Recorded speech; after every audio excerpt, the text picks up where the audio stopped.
Hey guys, welcome to the Liberal Hive Mind, a channel solely focused on exposing the abundant hypocrisy of the left. You know what I can't stand? I can't stand it when the corrupt leftist media tries to shove something under the rug. You know, it's the unfortunate byproduct of living in a fast-paced society. So much is happening, the news cycle moves so quickly that things just kind of drop off, you know? They fade out of memory, people forget and move on, but there's certain things that, you know, you just shouldn't let slide. And that's kind of the topic of today's video, especially in lieu of everything going on with immigration fraud, the crackdown on illegal migrants, the mass deportations that are currently going on. Well, as everybody's talking about immigration, in light of Trump's renewed focus on deporting illegal criminal aliens and fixing America's broken immigration system, people on Twitter are now rightfully pointing out that maybe we might have missed something, or we might have forgotten about something. That's right, the Ilhan Omar scandal. Ilhan Omar's getting called out again for allegedly committing immigration fraud by marrying her own brother to secure his green card. Again, it's not a new story, but all of a sudden clips from back in 2021, 2022 are starting to resurface and go viral all over the internet, and so I think it's time to bring back this conversation. Let's dive into this mess, shall we? Okay, so let's rewind the clock a few years. Just as is currently happening on X, let's refresh our memories on this scandal, shall we? Take a look at this. Was first made a few years ago, Congresswoman Ilhan Omar tried to knock it down by calling it absurd. Then when the media turned up a wedding certificate,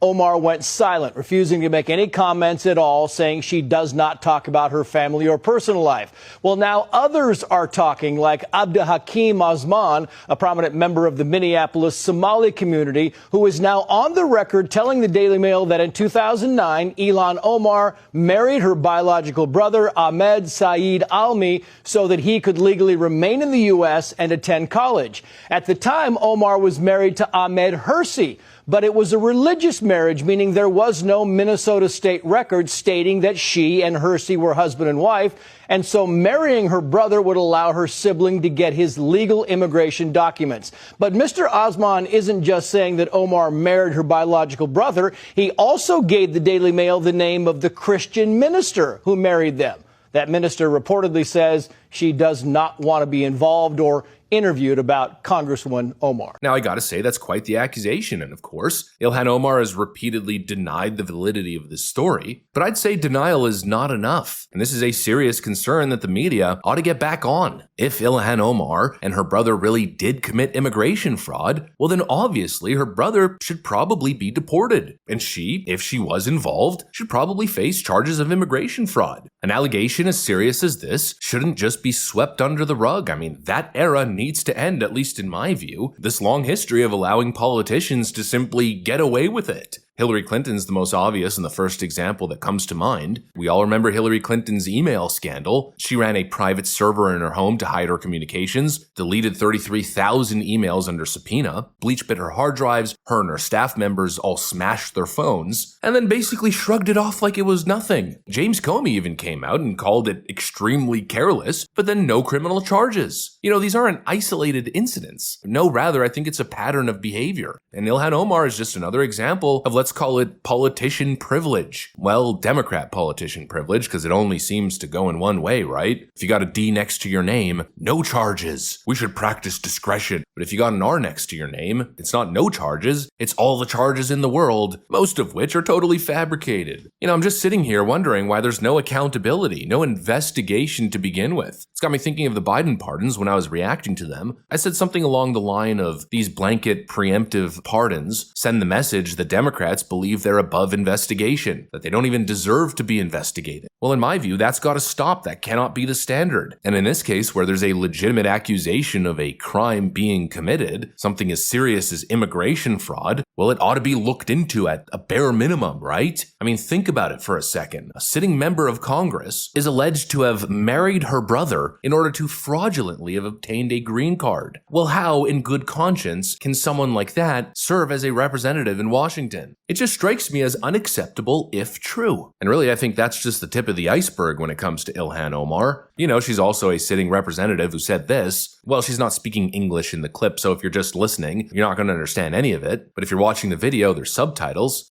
Annaga haddii aan nahay dad Soomaali ah, waxaan nahay dad isjecel, dad walaalo ah, dad dhiig lah, dad isku og inay Soomaali yihiin, inay Muslim yihiin. oo iyagana isku hiiliya dadka walaalahoodna u hiiliya marka daraad markii aan dad badan ay soo wacay oo waxay leeyihiin Ilhan dawladda Mareykanka inaan la hadashid waaye dawladda Mareykanka maxay ka qabanaysaa jawaabteedu waxay ahayd dawladda Mareykanka waxay ka qabanaysaa wixii annaga aan dhahno dawladda Mareykanka qabo waa kalsoonidaas inaan isku qabno annaga Soomaali hadii aan nahay wadankan annaga ku nool wadankan wadankii aan annaga tax ka dhiibno waaye waa wadankii gabar idinka dhalatayne ee Congress-ka fadhiso intii aniga aan Congress joogo wadanka Soomaaliya biyaheeda dad kaleeta iyo badeeda dad kale ma qaadanayaan wadanka Mareykankana kuma taageerayo dad kaleeta in annaga ayna dhacaan marka taas ka seexda reer Minnesota madaxweyne Xasan Sheekhna she declared allegiance not to the United States, but to her native country of Somalia. I don't know, it's hard to defend this stuff. And it's also hard to accept lectures from these characters. Hillary Clinton is always wagging her finger at the Trump base and Trump supporters, lecturing them on how un-American they are, how deplorable they are. Ilhan Omar does the same thing. For your party overall, now that Trump is in office, we're not seeing the same kind of response that we did in 2017 when he first took office. It seems like Democrats are lost. And tell me if you disagree with that in terms of strategy and what comes next. And, you said that Democrats who attended the inauguration and called Trump a threat to democracy were essentially being hypocritical because why would they go if that's what they really believed? For the Progressive Caucus and for progressive Democrats and all Democrats. But also, you have to remember, Trump himself did not attend Biden's inauguration. Yeah. Even though he was the outgoing president that was supposed to, help with that transition. They didn't have the decency to invite the Bidens to the White House. And so just the level of indignity that they'd shown and disrespect to tradition, to me, said no one should show him dignity and respect. No, obviously we have to pick our battles. I don't think we have to be present for the ceremonial things. This is not a chummy person that, this is not a person that we want to be chummy with. When there is an opportunity to work together to make life better for the American people, we do that. When it is just standing around and clapping, we don't do that because this is not someone we should normalize.